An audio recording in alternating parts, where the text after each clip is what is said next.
Mesdames, Messieurs, bonjour et bienvenue dans cette édition. Voici le sommaire. Le cercle de soutien au duo candidat Romed Ouadani, Mariam Talata s'est élargi d'un nouveau mouvement. Il s'agit des ambassadeurs de Ouadani, un mouvement fondé sur l'unité et l'engagement citoyen pour accompagner le candidat de la majorité au pouvoir. Ensuite, les innovations issues de la récente révision de la Constitution continuent d'alimenter le débat national. Parmi elles, la décision d'instaurer désormais un mandat de 7 ans pour le chef de l'État, les députés et les élus communaux. Pourquoi un tel choix? À s'inquiéter, le ministre conseiller Jean-Vieux Yawedéou a apporté des éclairages précis aux populations. Et puis enfin, tenu à la faculté des sciences agronomiques de l'Université d'Abomey-Calavi, Histoire des politiques agricoles au Bénin, cas du foncier et de la fertilité des sols, c'est le thème central du vendredi de l'Académie organisée par l'Académie nationale des sciences, arts et lettres du Bénin. L'événement a rassemblé une foule d'universitaires.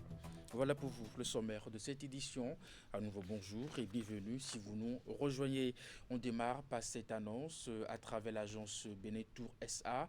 Le gouvernement du Bénin lance une opération spéciale d'allègement des frais de déplacement entre Paris et Cotonou pour les visiteurs et les touristes qui souhaitent justement être témoins privilégiés des fêtes et événements culturels au Bénin qu'organise justement en fin d'année. Au lieu de 1600 euros, ces visiteurs pourront justement de Paris voyager sur Cotonou en aller-retour avec seulement 500 euros et en aller simple de Paris à Cotonou et vice-versa pour 300 euros. Le gouvernement béninois a décidé depuis bientôt une décennie de faire du tourisme un pôle majeur de développement et de création de richesses et à ce titre la destination privilégiée et recherchée que Cotonou et bien d'autres villes béninoises sont devenues doit être justement accessible à tous, notamment en ces moments des fêtes de fin d'année. We Love Eya, Vodun Days, où la demande de visite est très forte. Voilà, en gros, ce qui justifie cette offre du gouvernement et qui, pour mieux le dire, si ce n'est le ministre du Tourisme, de la Culture, des Arts, Jean-Michel Abimbola, au micro de Vigila Rodéon. Cette offre est exceptionnelle puisque le gouvernement du Bénin a pu structurer avec des partenaires majeurs la possibilité de venir à Cotonou depuis Paris avec des compagnies qui ont l'habitude d'opérer depuis Charles de Gaulle, de pouvoir atteindre Cotonou pour la bagatelle de 500 euros aller-retour. Paris, Cotonou, Paris pour 500 euros, à savoir à peu près 300 000 francs CFA. Vous avez la possibilité également, bien évidemment, d'avoir des vols aller simples de Paris à Cotonou ou des vols de Cotonou à Paris pour le montant modique de 300 euros. Voilà l'effort que le gouvernement est en train de mettre en place pour pouvoir aider la destination à pouvoir avoir les visiteurs et que le frein ne soit pas le coût des billets, pour que cela ne soit pas rédhibitoire pour que nos parents qui sont à l'étranger, principalement en Europe, évitent de venir ici à Cotonou, profiter avec nous de tout ce que nous offrons pendant cette période. Même nos compatriotes qui sont en Amérique ou ailleurs peuvent rejoindre Paris et de Paris, bien évidemment, venir à Cotonou pour pouvoir profiter du monde de splendeur. Voilà l'annonce importante que je souhaitais vous faire, étant entendu que les rotations démarreront le 21 décembre et s'achèveront le 11 janvier 2026. La société Bénétour, qui est la société de commercialisation touristique du Bénin, le tour opérateur national, aura tout loisir de communiquer, évidemment, dans les jours à venir, les différentes dates des différentes rotations et donnera tous les détails des conditions, évidemment, d'accès avec des bagages tels que cela se fait. Bénétour aura tout loisir pour donner les détails de ces vols qui partiront de Roissy-Charles de Gaulle et qui atterriront ici à l'aéroport international de Cotonou.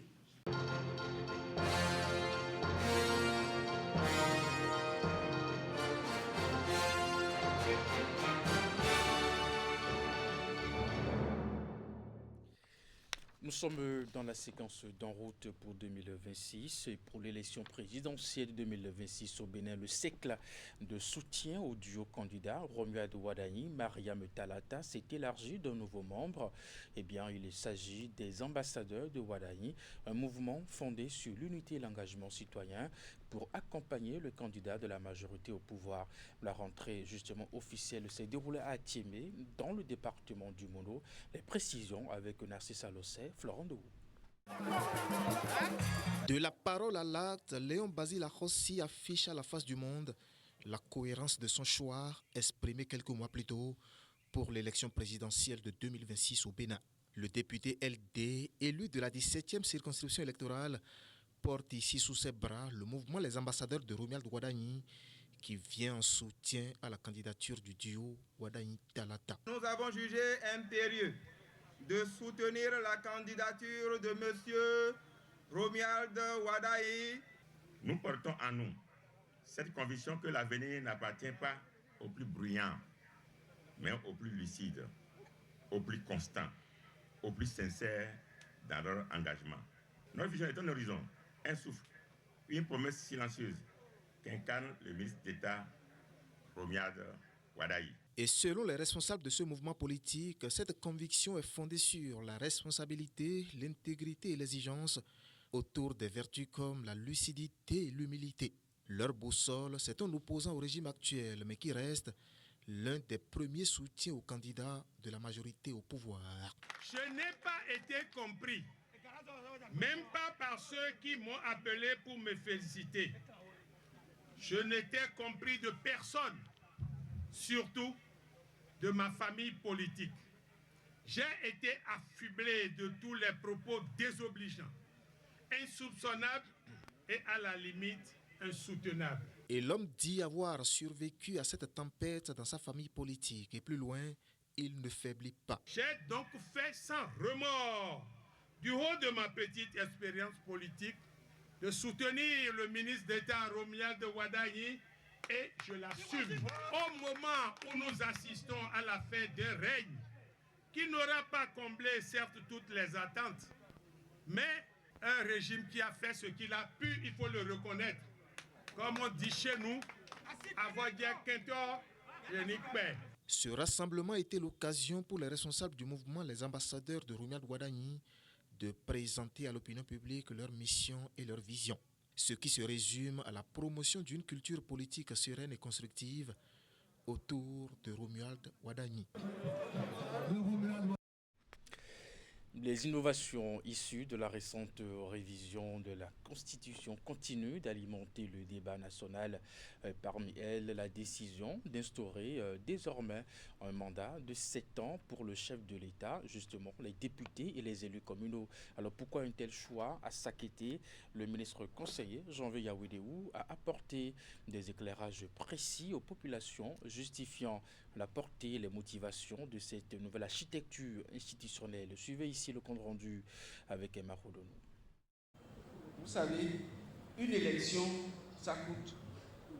En tout cas, celle qui arrive là va coûter autour de 14-15 milliards. Et lorsqu'il y a trop d'élections, c'est de l'argent qui est décaissé rien que pour ça.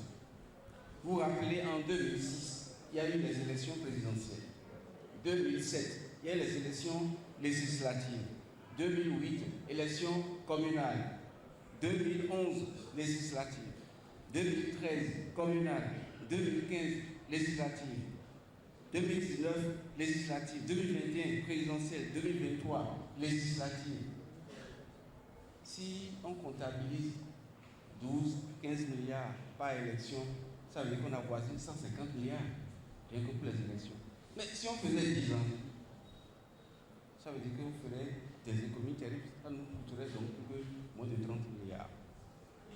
Donc, vous savez, nous avions pendant longtemps cherché à nous ressembler aux autres.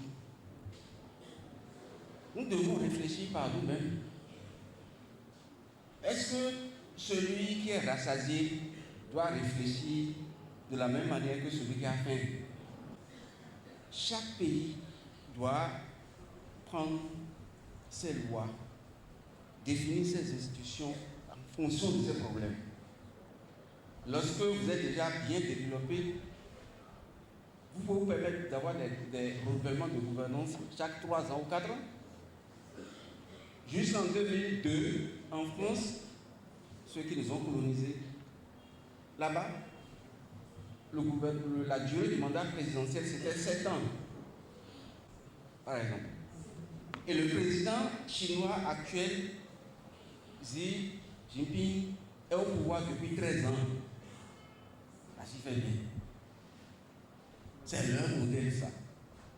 Donc, ce que nous sommes en train de faire en ce moment, c'est une révolution intelligente qui va permettre à notre pays de prendre son envol qu'il a déjà pris et de se maintenir dans le cadre de son développement avec des institutions stables qui protègent la stabilité politique.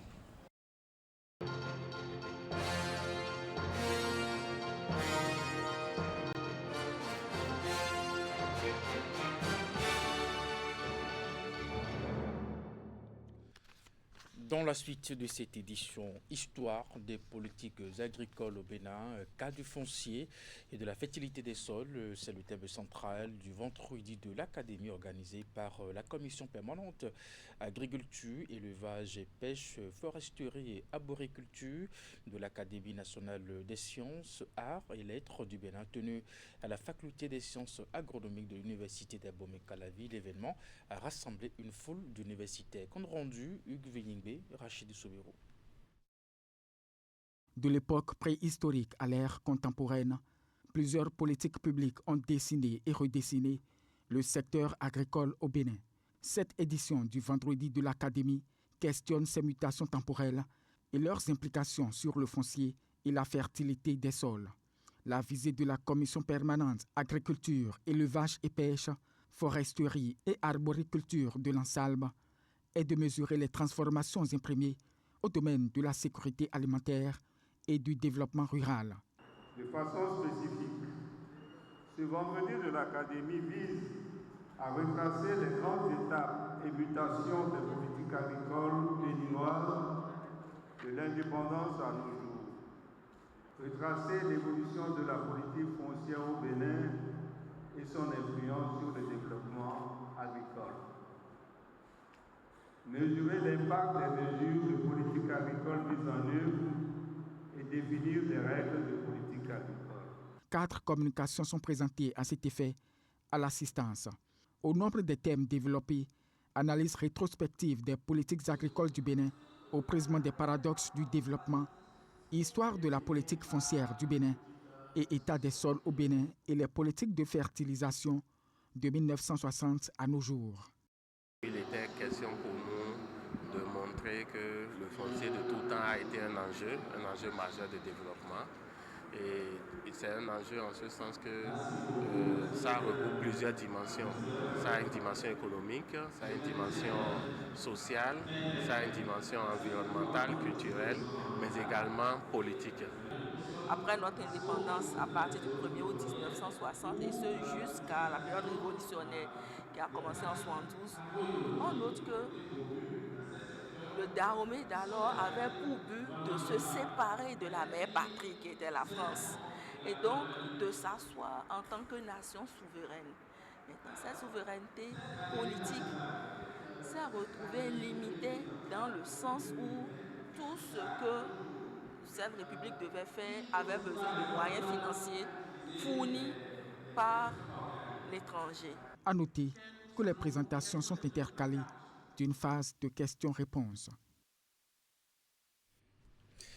On parle d'éducation à présent au Bénin. L'intelligence artificielle s'invite dans le système éducatif national. L'État décide de son intégration au curricula de formation et les référentiels de compétences sont en étude d'élaboration justement à Grand Popo dans le département du Mono. C'est à la faveur d'un atelier organisé par le ministère des Enseignements maternels et primaires avec le concours de l'Organisation internationale de la francophonie et l'UNESCO. Voici les détails dans ce compte rendu. Le système éducatif béninois atteint par le vent de l'intelligence artificielle qui souffle à travers le monde. Les gouvernants décident de l'intégration de cette révolution numérique dans les curricula de formation et les acteurs sont mobilisés ici à Grand Popo pour élaborer les référentiels de compétences. L'intelligence artificielle est déjà au cœur de nos vies dans presque tous les domaines. Elle n'est plus une promesse d'avenir, mais pour qu'elle n'efface pas nos identités et fragilise nos cultures, il est essentiel de définir un référentiel de compétences adapté à nos réalités et au profil d'hommes, de citoyens que nous voudrions construire à travers le système éducatif national. Et l'urgence donc, c'est d'encadrer l'intégration de l'IA dans le système éducatif national, d'où ces assises qui se veulent une plateforme d'échange sur les compétences numériques et en intelligence artificielle pour les enseignants et les apprenants et la traduction des ressources en langue nationale. Une initiative à laquelle des partenaires techniques apportent leur caution. L'UNESCO, conformément à son mandat, veille à ce que cette révolution technologique serve l'humanité, protège les droits humains et combatte les inégalités. Un référentiel de compétences n'est pas seulement un document technique, c'est une boussole stratégique qui va permettre justement de clarifier les attentes, notamment que doit savoir un enseignant sur l'IA, que doit-il faire, guider la formation initiale et continue, comment organiser des formations pertinentes, progressives et contextualisées, et surtout mettre l'humain au cœur de la transition numérique en outillant les enseignants pour qu'ils soient acteurs et non simples spectateurs de ces transformations. Globalement, le projet vise à utiliser l'IA pour améliorer l'efficacité du système éducatif national. Il s'agira surtout de conjuguer, de relever les défis pour mettre en place les équipes techniques nationales et de former ses membres sur l'intégration et l'utilisation de l'IA dans le système éducatif.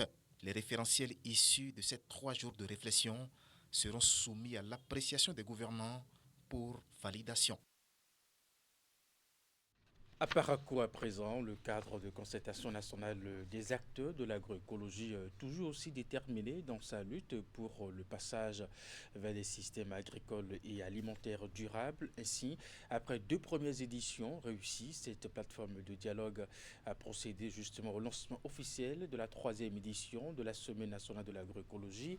Le top des activités a été donné à la place Tabira de Parakou à la faveur d'une cérémonie qui a réuni autorités administratives, acteurs intervenants dans le domaine de l'agroécologie, ainsi que des partenaires techniques et financiers qui accompagnent l'événement. Jacques Degbé pour les détails. Promouvoir l'agroécologie au Bénin, c'est l'objectif principal de la Semaine nationale de l'agroécologie SNAE, placée cette année sous le thème citation « Agroécologie pour un système alimentaire durable et une santé résiliente ». Après Abomey-Calavi, dans la partie méridionale, lors des 2 dernières éditions, c'est au tour de Parakou d'accueillir cet événement qui dure 3 jours avec une diversité d'activités au menu. L'exposition des produits agroécologiques, les communications thématiques agroécologiques, la visite de fermes pour toucher du doigt ce que l'on dit, les animations culturelles, les démonstrations culinaires et les films qui vont être passés tous les soirs ici. En clair, il s'agit de mobiliser les acteurs pour mettre en œuvre des actions concrètes et coordonnées qui promeuvent le développement de l'agroécologie. Face à l'un des défis majeurs de notre temps, à savoir nourrir une population mondiale qui, selon l'ONU, atteindra 8,1 milliards d'habitants en 2025, il s'avère impérieux de rappeler ici que nos pratiques agricoles et alimentaires doivent évoluer pour préserver la vie sur notre planète, la Terre. Dans un contexte marqué par les défis climatiques, la dégradation des sols, la perte de biodiversité et les crises sanitaires, l'agroécologie apparaît non seulement comme une alternative, mais comme une nécessité. L'une des activités principales prévues est la foire qui se déroule à la place Tabera. Durant 3 jours, des forains venus des 12 départements du Bénin vont exposer des produits agroécologiques au public. Nous sommes convaincus que renforcer l'agroécologie, c'est renforcer la résilience du système alimentaire et la santé des communautés. La coupure de ruban lançant officiellement cette 3e édition du SNAE, la visite des stands et la dégustation des mets agroécologiques sont les autres temps forts de cette cérémonie. Un magazine santé pour finir cette édition. Le service des urgences du Centre national hospitalier universitaire Hubert Kutukumaga accueille une semaine durant une mission allemande introduite au Bénin depuis près de 2 décennies par l'ONG Oredola. Cette mission procède à la confection de fistules justement aux malades d'insuffisance rénale chronique. Une équipe de la rédaction conduite par Estetofa est allée mieux s'informer sur cette mission et son œuvre. Suivez donc ce magazine qu'elle nous propose. Voici à quoi ressemble une intervention de confection de fistules artério-veineuses sur un patient souffrant d'insuffisance rénale sévère.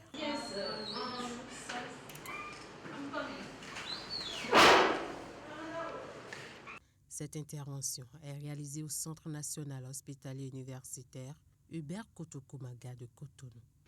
Alors, la fistule artério-veineuse est une communication ici faite par le chirurgien entre une veine et une artère dans le but d'augmenter la quantité de sang qui passe dans la veine par minute.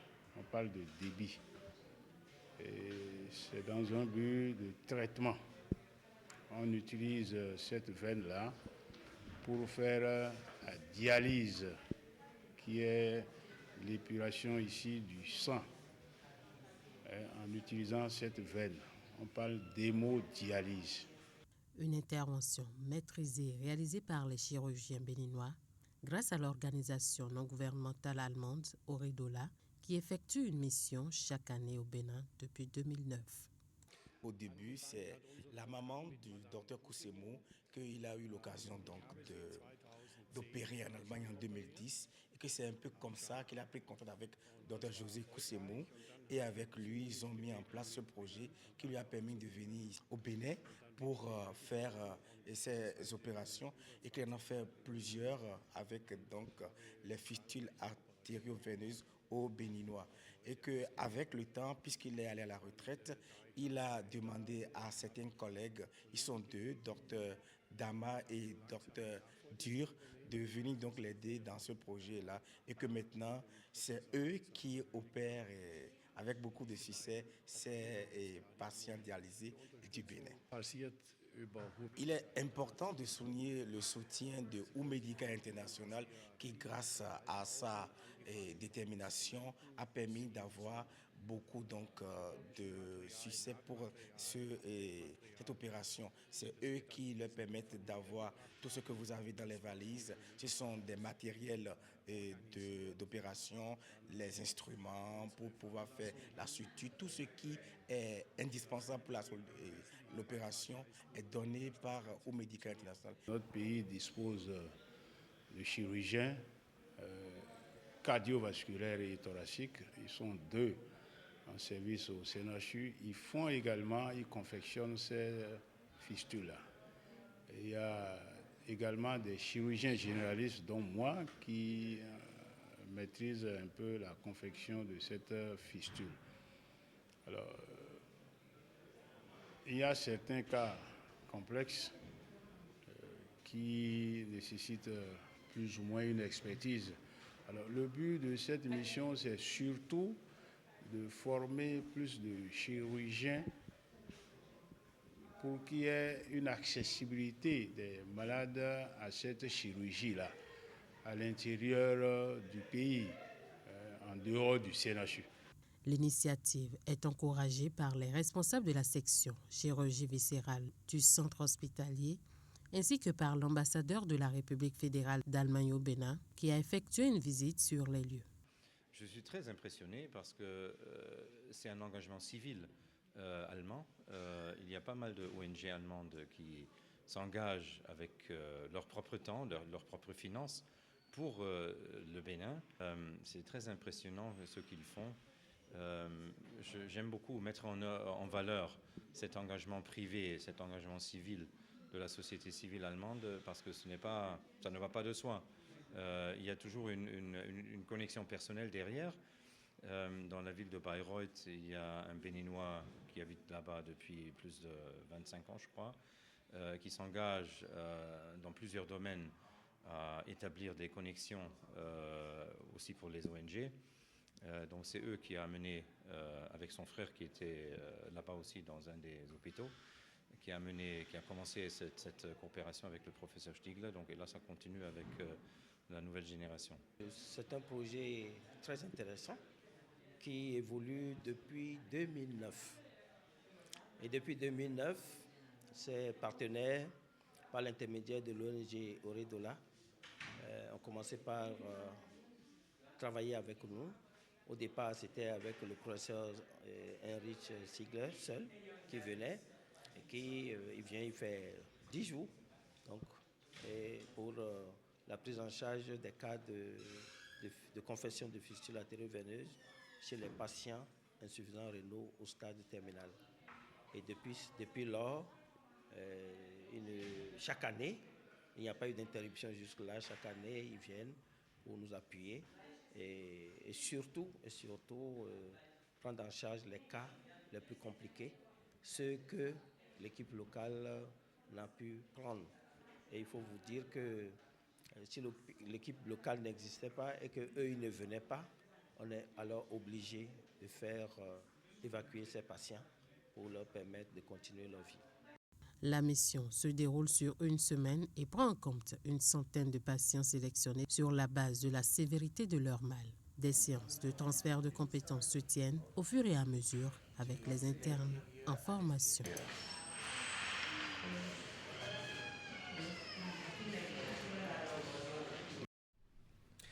Et c'est la fin de cette édition. Merci de l'avoir suivi, de votre fidélité à nos programmes. À 16h, c'est votre bulletin d'information. 19h30, la grande édition de la soirée. Puis juste après votre émission, l'info continue. Et puis à 21h, vous avez rendez-vous avec le CEVI des sports. Portez-vous bien et à très bientôt.